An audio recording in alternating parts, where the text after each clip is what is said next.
સૌરાષ્ટ્રની કુખ્યાત ગેંગ અલ્તાફ છ આંગળી છે તેના વિરુદ્ધમાં ક્રાઇમ બ્રાન્ચ ગુસ્સી ટોકનો ગુનો દાખલ કરે છે। 5 આરોપીઓને ઉઠાવે છે, પરંતુ કુખ્યાત અલ્તાફ છ આંગળી ફરાર હતો। તે મોબાઈલનો પણ ઉપયોગ નહોતો કરતો અને ડિવાઇસનો પણ ઉપયોગ નહોતો કરતો। તો પોલીસે તેને કેવી રીતે પકડ્યો તે મામલે એસીપી ભરત બસિયાએ શું કહ્યું છે તેમને સાંભળવા પડશે।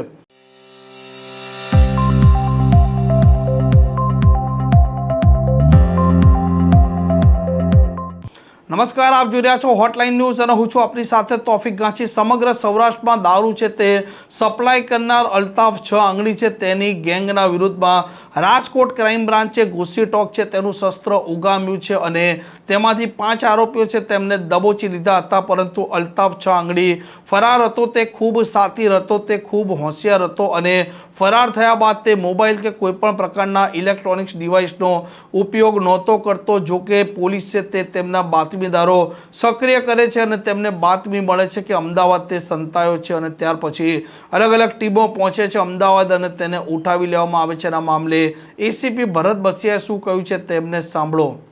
ગત તારીખ 18/5/2026 રોજ રાજકોટ શહેર ક્રાઇમ બ્રાન્ચ દ્વારા અલ્તાફ છ આંગળી ગેંગના કુલ 6 આરોપીઓ વિરુદ્ધ ગુસ્સી ટોક એક્ટ હેઠળ ગુનો નોંધવામાં આવેલ હતો।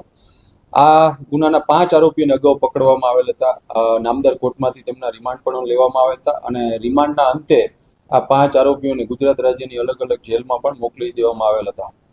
આ ગેંગના મુખ્ય લીડર અલ્તાફ હનીફભાઈ થઈમ ઉર્ફે અલ્તાફ છ આંગળી ફરિયાદના સમયથી જ ફરાર હતો। આ આરોપી ખૂબ શાતિર છે, અગાઉ ઘણા વખત ગુનામાં પકડાઈ ગયેલ છે, તેથી કોઈ પણ જાતના કોઈ ડિજિટલ કોઈ પણ ઇક્વિપમેન્ટ યુઝ નહોતો કરતો। આ ઉપરાંત પોતાનું લોકેશન પણ વારંવાર બદલતો હતો અને ક્રાઇમ બ્રાન્ચની અલગ અલગ ટીમો આ આરોપીને પકડવા માટે સતત પ્રયત્નશીલ હતી। ત્યારબાદ ટેકનિકલ સર્વેલન્સ હ્યુમન ઇન્ટેલિજન્સની મદદથી આ આરોપીને અમદાવાદથી પકડવામાં સફળતા મળેલ છે।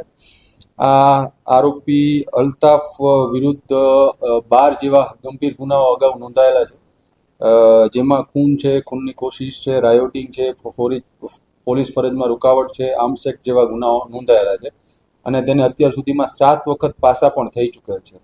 આજે જ્યારે એને નામદાર કોર્ટમાં રજૂ કરવામાં આવ્યો તો નામદાર કોર્ટ દ્વારા તેના 10 દિવસના રિમાન્ડ પણ મંજૂર કરવામાં આવ્યો છે। હા, એને પ્રાથમિક તપાસમાં અત્યાર સુધી તે અલગ અલગ જગ્યાએ ધાર્મિક સ્થળોએ પોતે જતો હતો એવું કહેવામાં આવ્યું છે। દિલ્હીમાં છે, પછી આગ્રા, ઉત્તરાખંડ, રાજસ્થાન અને ત્યારબાદ છેલ્લે આપણે એને ટ્રેક કરતા કરતા અમદાવાદથી તેને મળી આવે છે।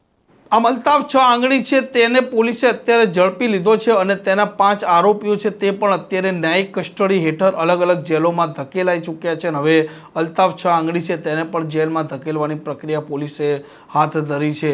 આ પ્રકારની ક્રાઇમ સ્ટોરી માટે હોટલાઇન ન્યૂઝ ડે ચેનલને લાઇક, શેર અને સબસ્ક્રાઇબ કરવાનું ભૂલતા નહીં। નમસ્કાર।